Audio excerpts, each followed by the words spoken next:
लेकिन दो तरीका बहुत फेमस है, एक गुणनखंड विधि, एक दूसरा क्या है जी, सूत्र विधि। कुछ भी नहीं आ रहा है ना, यदि मेंशन नहीं करता है कि इस फलाने विधि से नहीं बनाओ तो आप सूत्र विधि का प्रयोग करें चुपचाप। हमको पता है वर्ग समीकरण का मानक रूप होता है ax² plus bx plus c is equal to 0। अब यहां से आप देख देख करके क्या करो, चुपचाप a की वैल्यू लिख लो, a is equal to 9, b is equal to -3, c is equal to -। ये क्वेश्चंस आने ही आने हैं। जब ना बोले कि किसी भी मेथड से बनाओ तो आप सीधा सीधा सूत्र मेथड से बना दो, एक मेथड पर्याप्त है। एक गुणनखंड मेथड होता है, उसकी भी प्रैक्टिस कर लें आप।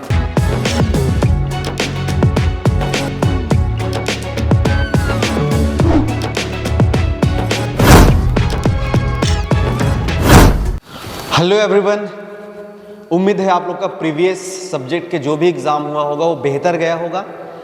यदि बेहतर नहीं भी गया है तो उसको सोचते सोचते आपका टाइम वेस्ट करने की ज़रूरत नहीं है। ज़्यादा सोच करके, ज़्यादा ओवर थिंकिंग करके सोचने की ज़रूरत नहीं है। जो चला गया वो आपके हाथ में नहीं, और जो है आपके हाथ में उस पर फोकस करिए, ठीक है। आइए, टॉप 10 क्वेश्चन की सीरीज चल रही थी क्लास 10th की, जिसमें से हमने 2 क्वेश्चन सॉल्व कर लिए। नेक्स्ट क्वेश्चन आपके पास है क्वेश्चन नंबर 3। क्वेश्चन नंबर 3 है वर्ग समीकरण quadratic equation 9x² minus 3x minus 2 is equal to 0 को हल कीजिए। हल कीजिए in the sense we have to find the value of x।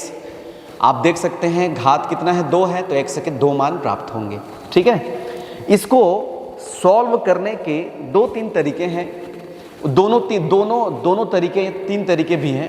तीनों तरीकों को देख सकते हैं। एक कंप्लीटिंग स्क्वायर मेथड होता है, पूर्ण वर्ग विधि, लेकिन 2 तरीका बहुत फेमस है, एक गुणनखंड विधि, एक दूसरा क्या है जी, सूत्र विधि। कुछ भी नहीं आ रहा है ना, यदि मेंशन नहीं करता है कि इस फलाने विधि से नहीं बनाओ तो आप सूत्र विधि का प्रयोग करें चुपचाप, ठीक है। सूत्र याद कर लीजिए। एक गुणनखंड विधि भी होता है, इस गुणनखंड विधि आप सीख लीजिए, ठीक है।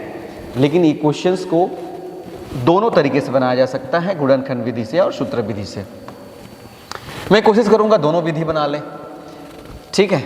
चलिए, दिया है, जो आपको पसंद आए वो आप बना लें, लेकिन वो मेंशन करेगा ना गुणनखंड, ज़्यादातर सूत्र विधि को मेंशन करता है कि सूत्र विधि से बनाइए, इसीलिए सूत्र विधि बता रहा हूं मैं।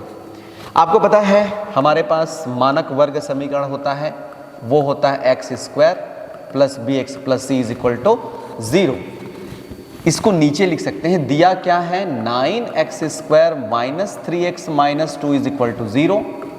हमको पता है वर्ग समीकरण का मानक रूप होता है ax² plus bx plus c is equal to 0। अब यहां से आप देख देख करके क्या करो, चुपचाप a की वैल्यू लिख लो, a is equal to 9, b is equal to -3, c is equal to -2। ये करने के बाद आपको पता होना चाहिए कि सूत्र क्या होता है x का सूत्र होता है -b plus minus root over b² minus 4ac upon 2a। याद आया क्या? हाँ सर, याद आया सर। ये फार्मूला आपके दिमाग में होगा, पहले से होगा कि नहीं, है कि नहीं, है कि नहीं? हाँ सर है। अब इसी फार्मूला में आपको वैल्यू पुट करना है। x इज इक्वल टू क्या हो जाएगा, माइनस b ऑलरेडी माइनस में है, पता है, देख रहे हो -3, ये माइनस अलग है। जब भी डबल माइनस आए ना आप ब्रैकेट लगा दिया करो, ठीक है जी। ये क्या हो जाएगा, -3, ये हो जाएगा plus minus root over b² मतलब क्या, -3 का होल स्क्वायर -4, a की वैल्यू कितना, 9, ध्यान से देख लो, इनटू c की वैल्यू कितना, -2, डिवाइडेड बाई क्या हो जाएगा, 2 इंटू a की वैल्यू कितना, 9। ये जो लाइन है ना पूरा खींचना, कई लोग थोड़ा सा खींच के छोड़ देते हैं, डिवीजन का उधर मतलब गड़बड़ा जाएगा।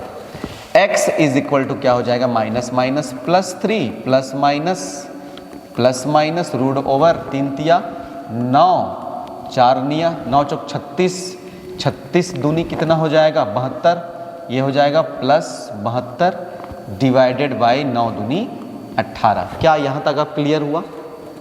क्लियर हुआ जी? हाँ सर, हो गया। +3 प्लस माइनस ये कितना हो जाएगा, 72 में 9 जोड़ो कितना होगा 81, 81 और ये क्या हो जाएगा 18। हाँ ठीक है, हाँ सर हो गया। अब बताओ 81 का मतलब क्या, रूट ओवर 81 का मतलब क्या 9, तो x इज इक्वल टू हो जाएगा +3 प्लस माइनस 9 डिवाइडेड बाय क्या 18। यहाँ तक क्लियर है।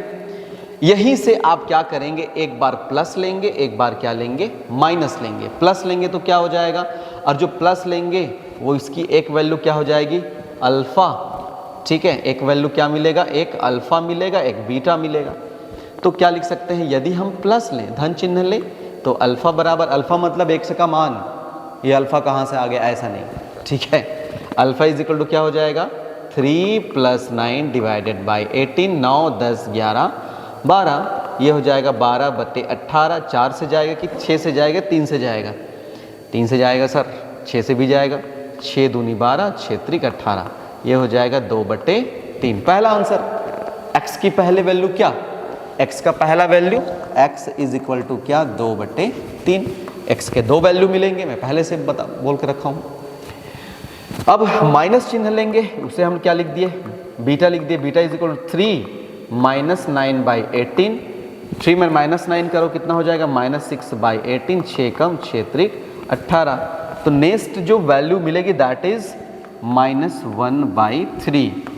क्या यहाँ तक क्लियर है जी, समझ में आया कि नहीं आया? इसको बोलते हैं सूत्र विधि। समझ नहीं आया ना, एक बार और देख लो, ठीक है।